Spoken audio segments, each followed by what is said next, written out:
विश्व भर में बदनाम हो रहा है। पहले चीन का कोरोना कहा जाता था, आज पूरे विश्व में सारी मीडिया रिपोर्ट ने इसका नाम भारतीय वेरिएंट कोरोना लिख दिया है। कई देशों के प्रमुख इसे भारतीय वेरिएंट के नाम से पुकार रहे हैं। हमारे देश के कई छात्र वह जो नौकरी कर रहे हैं वो वापस नहीं जा पा रहे हैं। कुछ भारतीय जो विदेशों में टैक्सी चलाते हैं, उनकी टैक्सी में लोग बैठने को तैयार नहीं है।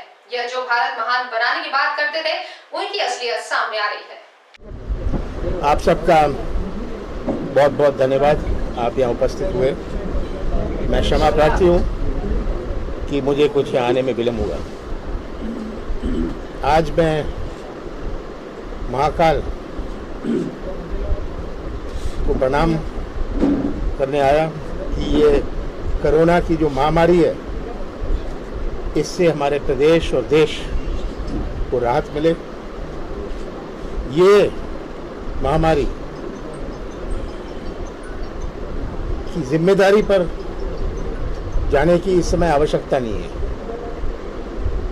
पर ऐसा खतरनाक समय जहां पूरा प्रदेश शासन भरोसे नहीं है पर भगवान भरोसे है, तो मंत्रालय और कार्यालयों में जाने से कुछ नहीं होने वाला। मैंने कल ही प्रेस वार्ता करी थी।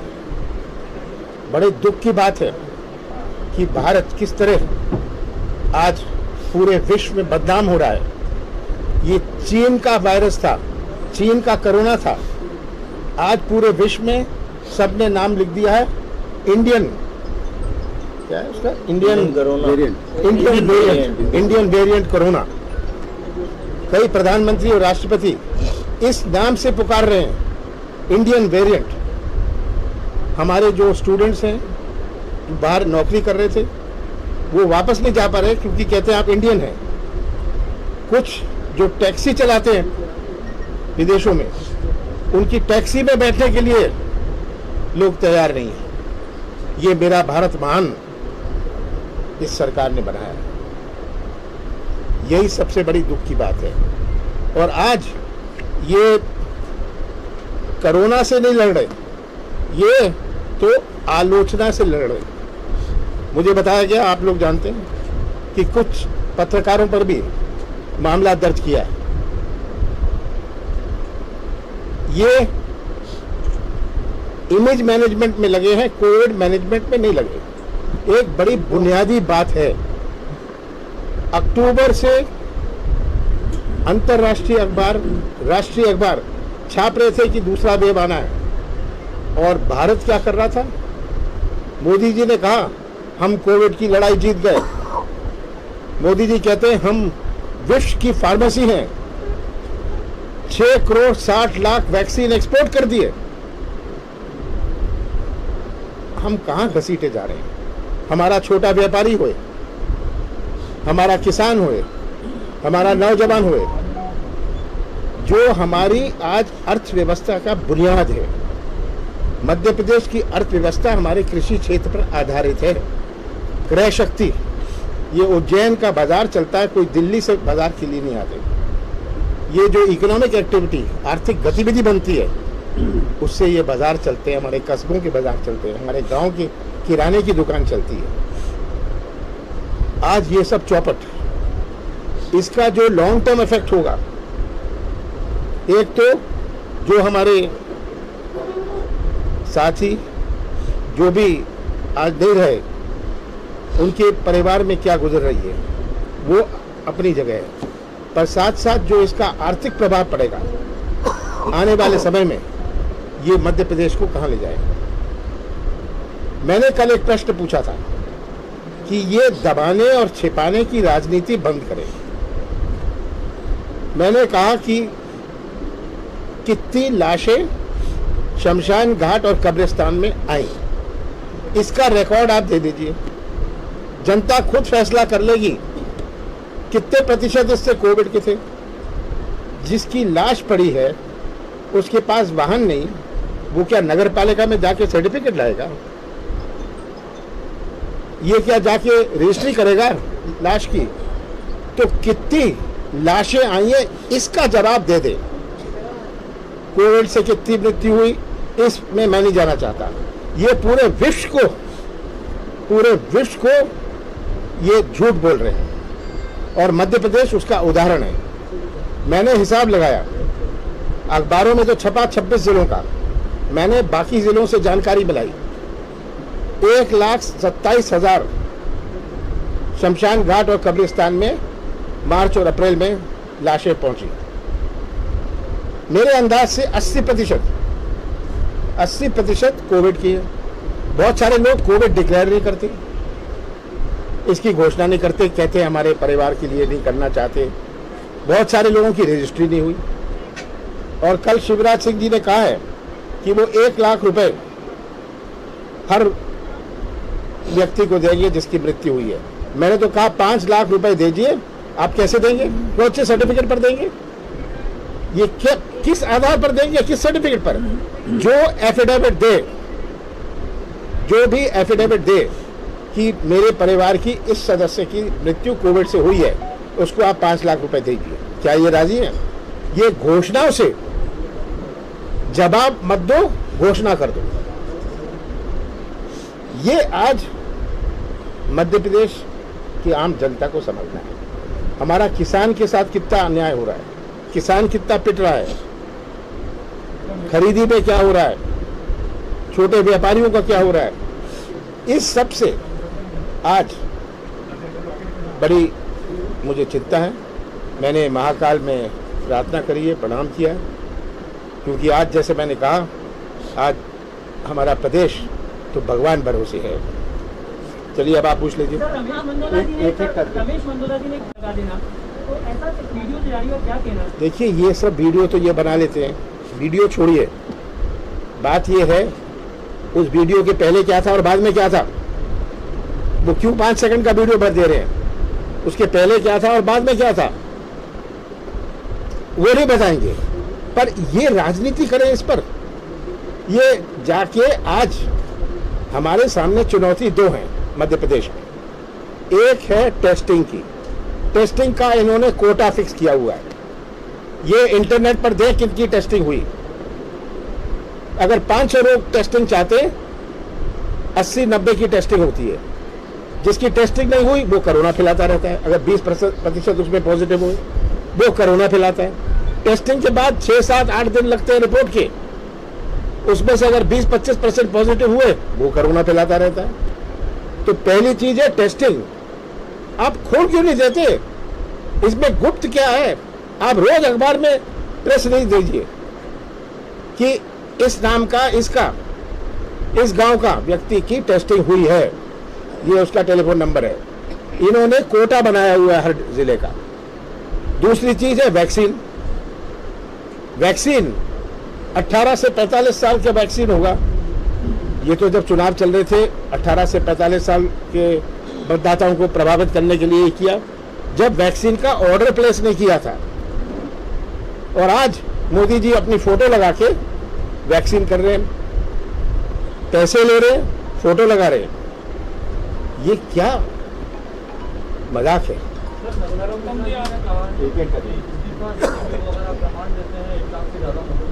क्या मैं प्रमाण क्यों दूं? आप खंडन करो। आपके पास आंकड़े हैं, आपके पास रजिस्टर है। मैं तो मांग रहा हूं कि आप हर शमशान घाट का रजिस्टर ओपन करिए। मैं तो मांग रहा हूं, मेरी डिमांड है। आप मुझे गलत बताओ। आप अगर मैं कहता हूं कि भोपाल में, ये तो 26 जिलों के तो भोपाल के अखबारों में छपा, वो तो छपा है, तो ये क्यों नहीं खुलासा करते इसका? बाकी जिलों का जो रजिस्टर है आज इंटरनेट पर दे दें कि उज्जैन में कितने, आलोट में इतने, महिदपुर में इतनी मृत्यु हुई, खुलासा कर दे और बोल दे कमलनाथ गलत है, मैं माफी मांग लूंगा। मेरे खिलाफ जो FIR फाइल करना है, मैं प्रदेश की जनता के साथ खड़े रहूंगा। मुझे ये FIR की चिंता नहीं है। ये आज इनको ये FIR की राजनीति, आज ये आलोचना मैनेजमेंट करो, इमेज मैनेजमेंट करो, किस तरह झूठी घोषणा कर दो जिसका कोई बुनियाद नहीं। 1 लाख रुपए शिवराज सिंह जी कहते देंगे, किसको देंगे मैं पूछना चाहता हूं? जो आपके रजिस्टर में है या जिसकी सही मृत्यु हुई? मेरी तो मांग है 5 लाख रुपए दीजिए। अगर आपके हाथ में कमान है, अगर आपके हाथ में अगर कमान होती तो आपकी क्या नीति होती इसको लड़ने के लिए? मैं अगर मेरे हाथ में कमान होती, मैं अक्टूबर से बफर स्टॉक बनाता, इंजेक्शन का बफर स्टॉक बनाता, मैं केयर सेंटर बनाता, मैं आइसोलेशन सेंटर बनाता। इतनी सारी सरकारी इमारतें हैं, उज्जैन में इतनी सारी इमारतें हैं। हम 3 महीने पहले से इनको केयर सेंटर बनाते, आइसोलेशन सेंटर बनाते, बफर स्टॉक बनाते कि हमारा इंजेक्शन का बफर स्टॉक है, हम दवाइयों का बफर स्टॉक बनाते तैयारी करने के लिए। आज अचानक ये ब्लैक फंगस आ गया, इसकी क्या तैयारी थी? अब कहते हैं कल कि एक व्हाइट फंगस आ गया, क्या तैयारी है?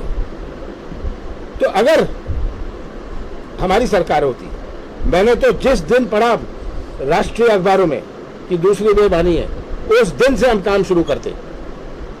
मैडम सर, आपने पत्र तो लिखा है सीएम को, आपने कहा है क्योंकि किसानों की जो सही दाम मिलने थे, प्रॉपर खरीदी हुई नहीं है, इसके बाद अनाज जो है वो मंडियों में सड़ गया है। क्या सर लगता है कुछ हो पाएगा इसमें? जो किसानों के साथ अन्याय हो रहा है, मैं एक बड़ी बुनियादी बात करना चाहता हूँ कि मध्य प्रदेश की अर्थव्यवस्था हमारे कृषि क्षेत्र पर आधारित है। हमारे 70% आबादी कृषि क्षेत्र पर आधारित है, किसान नहीं है।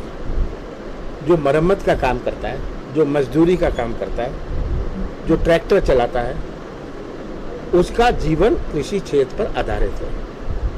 और सबसे बड़ी चीज है कि जो मैंने कही कि जो आर्थिक गतिविधि है, ये हमारी बड़े शहरों से नहीं बनती, ये हमारे छोटे छोटे शहरों से बनती है। जिस किसान के जेब में कुछ पैसा हो, वो जाके 2 व्हीलर खरीद लेगा, अपनी पत्नी के लिए साड़ी खरीद लेगा।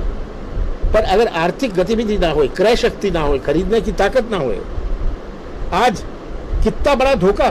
ये कौन सी योजना है 2000 रुपए वाली, क्या नाम है? सम्मान किसान सम्मान में 2000 रुपए बांटे, खाद का भाव बढ़ा दिया, डीजल पेट्रोल बढ़ गया और कहा कि मैंने 2000 रुपए दे दिए। ये किसको मूर्ख बना रहे हैं? अरे जो टेस्ट की पद्धति है, इससे क्या आप सहमत है? क्या रैपिड एंटीजन टेस्ट हो रहा है मध्य प्रदेश में, अचानक बढ़ा दी गए पिछले 5 दिनों से। देखिए, बात ये है, ये छिपाने और दबाने का काम हो रहा है।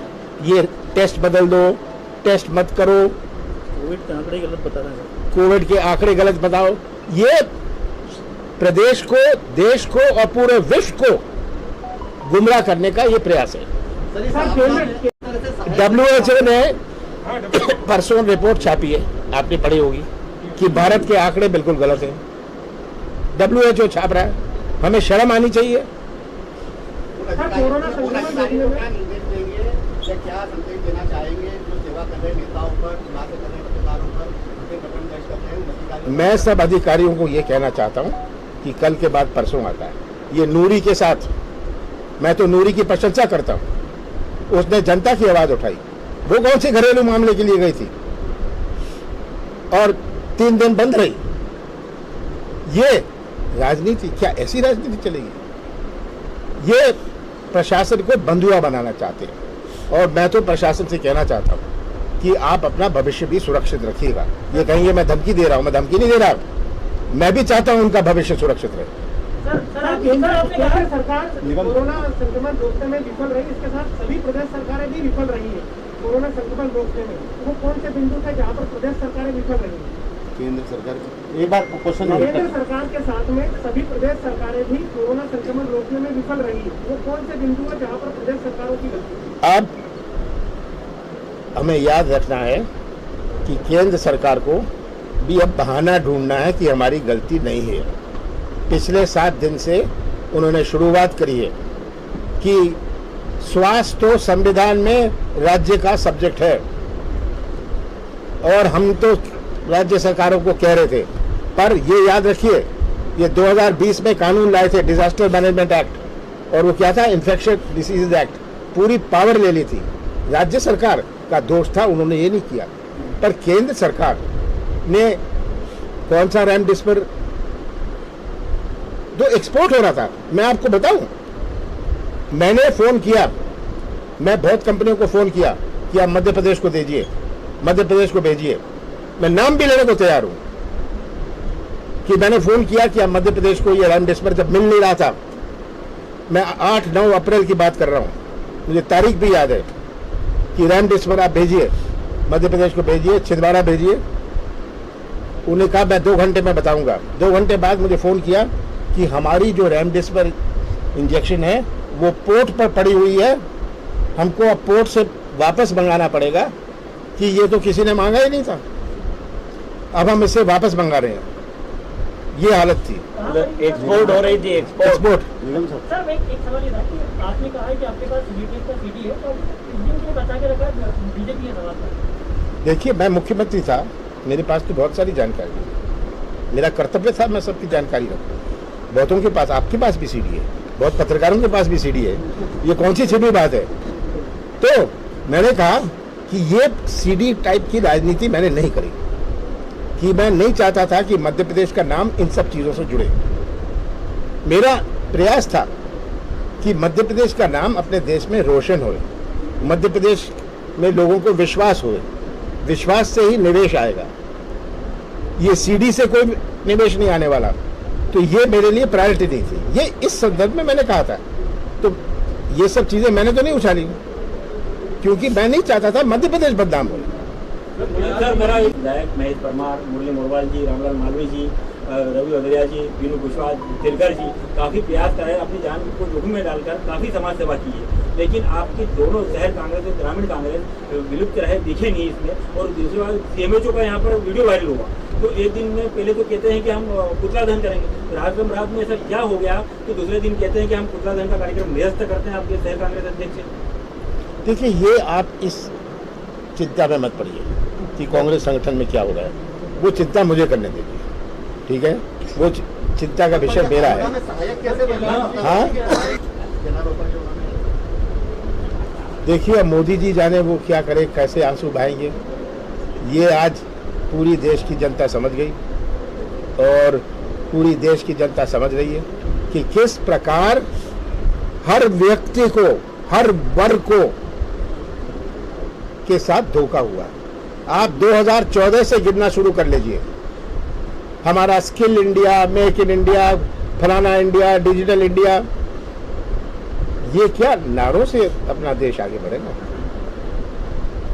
ये सब कलाकारी की राजनीति का अब अंतिम समय आ गया है। सर, ज्योतिराज सिंधिया को राजीव गांधी जी की याद आ गई थी, बाद में जो उन्होंने उनका जो है ट्वीट किया था वो हटा लिया। उन्होंने कहा था कि जो आधुनिक भारत के निर्माता रहे राजीव गांधी, बाद में उस पर विवाद हुआ तो उन्होंने फिर बात। मैंने देखा नहीं, अब वो जाने, उनका काम जाने, उनको जिनकी याद आती है याद करें।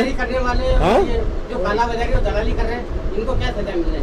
ये एक नया माफिया शुरू हुआ है। मैंने माफिया के खिलाफ युद्ध चलाया था, मिलावट के खिलाफ युद्ध चलाया था, शुद्ध का युद्ध मैंने चलाया था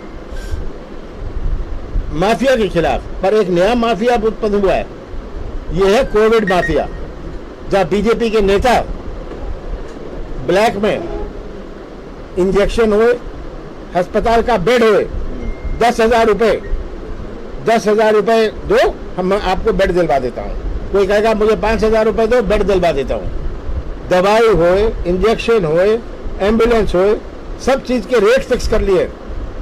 ये एक नया कोविड माफिया बीजेपी में है।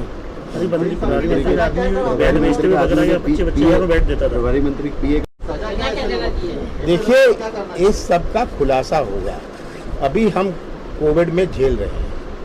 आज हमारा सबका प्रयास है और मेरा प्रयास है, और मैं ये बड़ा स्पष्ट कहना चाहता हूँ, हम जितना साथ चाहे हम सरकार का साथ देने को तैयार हैं, पर ये कलाकारी भी हम साथ नहीं देना चाहते। हम ये गुमराह करने में, ये ध्यान मोड़ने में, ये अब कोविड से हटा के कमलनाथ की सीडी की बात करी, हाँ ये है इसने ये क्यों करी, ये देखिए ये मुद्दे नहीं हैं।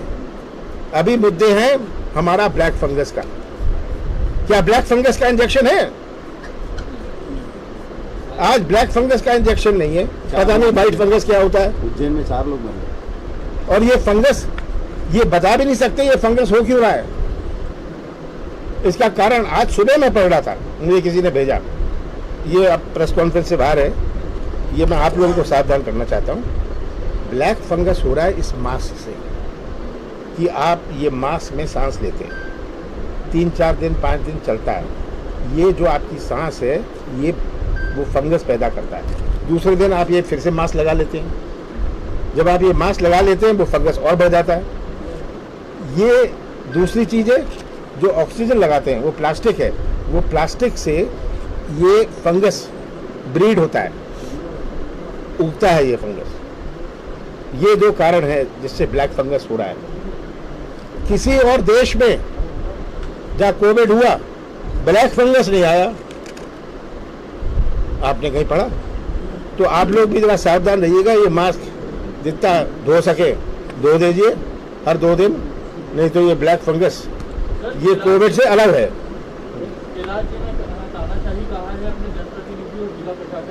किसने? कैलाश विजयवर्गीय जी। देखिए, ये मौका राजनीति का नहीं है, ये बीजेपी हर चीज से ध्यान मुड़ना चाह रही है।